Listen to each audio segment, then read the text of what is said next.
So finally, for me, the food sovereignty implications in Kenya and Uganda were, because in the beginning I was jealous, why was Kenya doing better than us? But at the end of my study, I'm happy things are the way they are, because Kenya, in their fresh bean chain or the fresh produce, they've adopted the economic agriculture strategy. They produce food for sale, and they have invested heavily to meet the required international quality standards, and that has made them gain a strong platform in the global export sector. However, Kenya is still food insecure, and I recommend that they put the same efforts for the domestic market. And then on the other hand, Uganda has embraced the subsistence agriculture strategy. They produce food for eating, and they haven't yet invested so much to please, should I say, the international market. But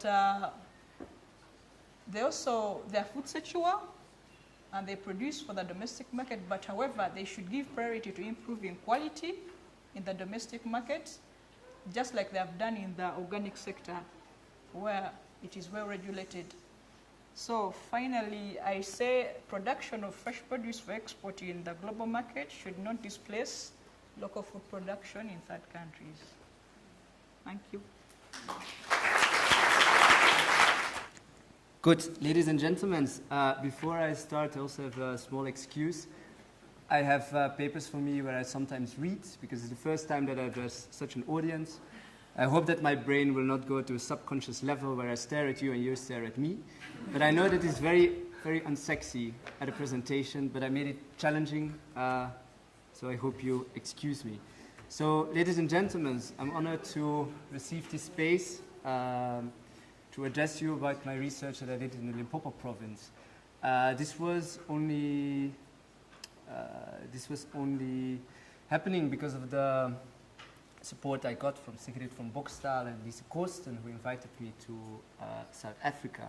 Mr. Kofi on your left here was my graceful mentor after that. Very thankful for that. Also, my research was I could only do that because of certain people that drove me around, that helped me, gave me food, gave me shelter, invited me in their community and gave me a unique look in their communities. Only because of these people I can stand here and I dedicate this talk to them. The title of my presentation is Food Sovereignty in the Mango Supply Chain. This is a case, I have a sample, and from that sample I analyze their position, and from that position I want to build up the need. I want to show you the need and the potential of food sovereignty. So the time schedule of this talk is first talk about my research, how we set it up, how it's conducted, and then talk about the analysis of this data, because in the end it's just data, you need to interpret it to make sense of it, and then the conclusions that come out of it. And then at the end I'll talk about food sovereignty as a solution to that. This is the build-up of my presentation, so do I have... Yes. So I have my farmer, I collect data about my farmer, then I analyze the data, I analyze his position. We problemize his position, because being a small-scale farmer in Limpopo, as I will show, have quite some difficulties. And then I go to the source of the problem, where does it come from? And this whole thing, I will call it the problem of our current system of agricultural production, our current trade system. And then food sovereignty, in that sense, is an answer on that. Historically, food sovereignty is also an answer on the consequences and effects and defects of industrial agriculture. Food sovereignty in itself is also part of a larger paradigm shift, or hopefully will be. So I'm very happy that Lorenzo spoke actually before me, because what he kind of also showed was the public governance, political governance of the food system. It's a system. It's designed. So you first have the farmer. He has this direct environment, and that direct environment is also linked with the market sphere. That market sphere is designed by political sphere, and in all these spheres you have interactions. Government is not a sphere that stands on itself. It has influences from other spheres. Well, the government itself is not all powerful. It's also limited. It's also operating in global markets, and especially for food, we call that an international food regime. which is the governance of food trades.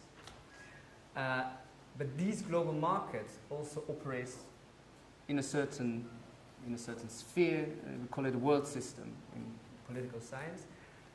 What I wanted to say here is that these concepts are arbitrary. It's not that government is above market is above government. The key concept is the interdependence of these spheres on each other, and that this farmer is not operating in a vacuum. He's subject to influences. So the methods of the research was first we started with a basic unit of production, which is a farmer, and we made huge mind maps of them. What about issues concerning a small-scale farmer in Limpopo? Then I created a questionnaire because there was little data available of small-scale farmers and about issues on food sovereignty especially. And then there were audio interviews gathered to create these dynamics of these spheres, or to understand the dynamics of these spheres. So the team's research was land and use of land, particularly because there was a land reform program going on in the Limpopo province, but I'll talk about it later. Food security, environment, market capital and income, what their income is, if they have access to credit, to have debts, government, and challenges. This is so kind of a livelihoods map that we made. So the basic of it is, we started with mangoes. Mangoes are the symbol of life and happiness, but that's not why we chose mangoes. It was mangoes because it was an illustration, just an illustration of a basic unit of food production, which is, well, we talk about food. So the farmers are the units of production of that food. And mangoes they were not only mango producing farmers, they had also other crops. But why is this called mango supply chain and not citrus supply chain? Well, it was called mango supply chain because of this figure. This shows the export figure of South African mangoes. It totally collapsed with minus 98% to main trading partner Europe. It's not that Europe does not eat mangoes anymore, it's just that that market space is taken by other producers. An interesting thing was that this happened while the mango industry was one of the first that went through the South African land reform program. There is a program of the government that wants to transfer 1/3 of the agricultural land that was concentrated in a few hands, a legacy of the apartheid regime, to black ownership. And mangoes were one of the first industry that went to, or one of the areas that was affected by this land reform program. And after that land reform program, this happens. And this is not very, very nice figure. So this was interesting to research then. If I took also mangoes, I could also witness an effect of a land reform program. The choice of location is Limpopo, which is the northeast province of South Africa. The Vegitrade members will have a look at Limpopo because it has a large stretch of the Kruger Park. Besides that, Limpopo is the poorest province of South Africa. 1/3 of the people do not have any education at all. And as the rest of South Africa, it's one of the highest inequalities in the world. Well, why Limpopo? Well, simply because it produces the most mangoes and we will focus on mangoes, so Limpopo it has been. Questionnaire was taken on 8 respondents.